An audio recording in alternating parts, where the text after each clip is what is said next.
In a world where we've always believed that political power lies with the people, could it be that we're living in a system where true freedom is merely a facade? What if what we call democracy is actually part of an experiment? One where power is controlled from behind the scenes.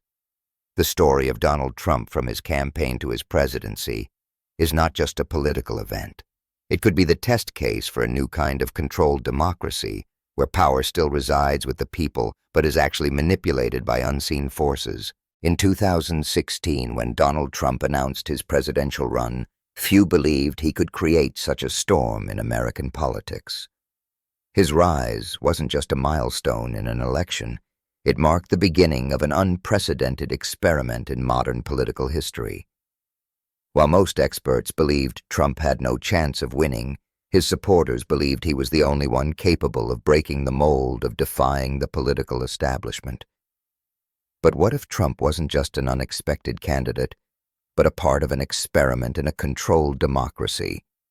What if we were witnessing something far more calculated, something beyond our comprehension? Democracy, by definition, is a political system where power is divided and the people can take part in important decisions through free and fair elections.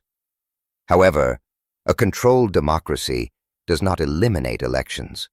In fact, it keeps them intact, but there are subtle mechanisms at work carefully engineered to control the direction of those elections. In a controlled democracy, elections still occur, but the forces that drive them, media, money, and political power, are manipulated in ways that guide the choices of the public. The voice of the people is still there, but it's subtly influenced and steered in a predetermined direction. Trump, throughout his campaign and presidency, used strategies that no one could have predicted. His mastery of the media, especially social media, turned conventional political campaigning on its head. Each of his tweets became a story, shaping public opinion, shifting the narrative. His disregard for political norms became his weapon. He tapped into the fears and frustrations of a divided electorate, offering solutions that many saw as a direct challenge to the establishment. But what if Trump wasn't merely responding to these dynamics? What if he was, in fact, the creation of them?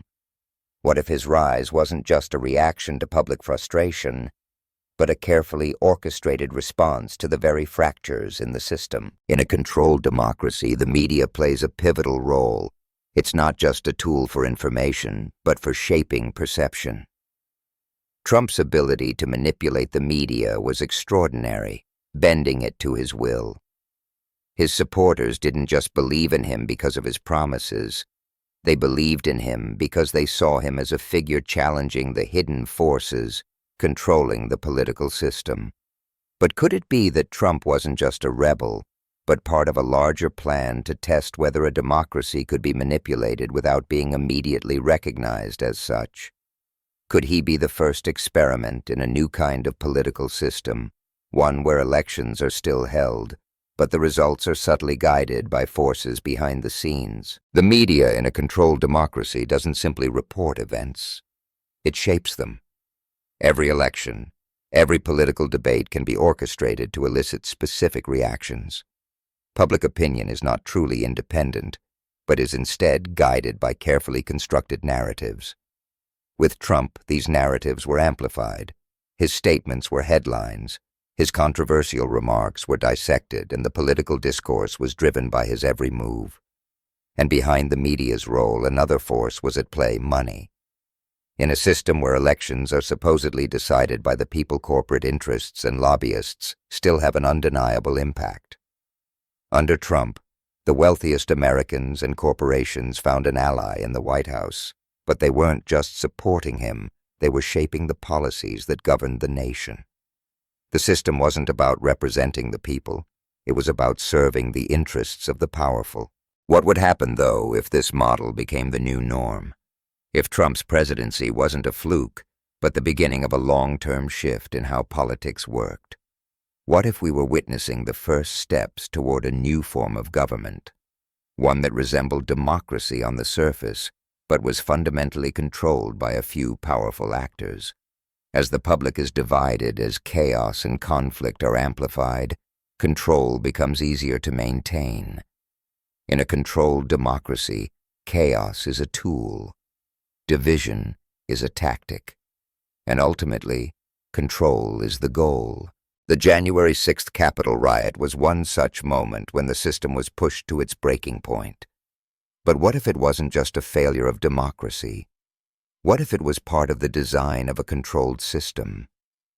By fostering chaos and division, it becomes easier to offer a solution, order, stability, and above all, control. It is in this moment of crisis that the system of a controlled democracy reveals itself. Public opinion shifts, and new narratives are created.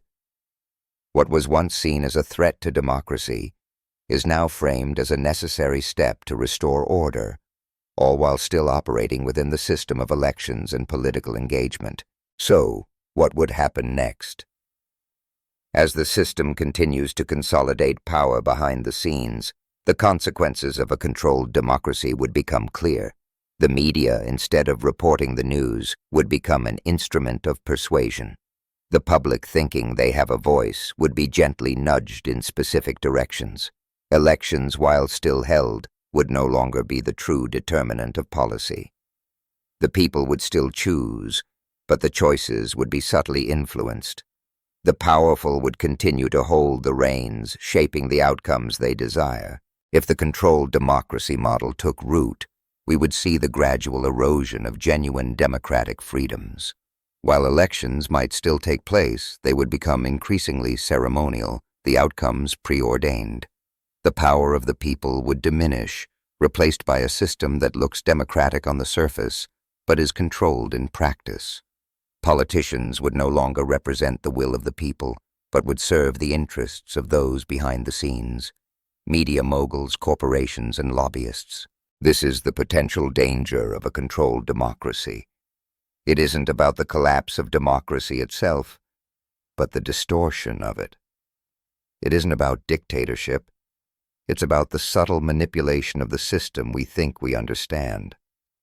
And if Trump was indeed a test case, what happens if this system continues to evolve? If we don't recognize the signs, we may find ourselves living in a world where our choices aren't really ours to make at all. And if the controlled democracy model is successful, will we ever be able to distinguish it from the real thing? Donald Trump may have been the experiment, but will he be the last? What if this is just the beginning? What if the world we think we understand is not the one that exists at all? As democracy continues to evolve, the question remains, are we truly in control of our own destiny, or is the game rigged from the start?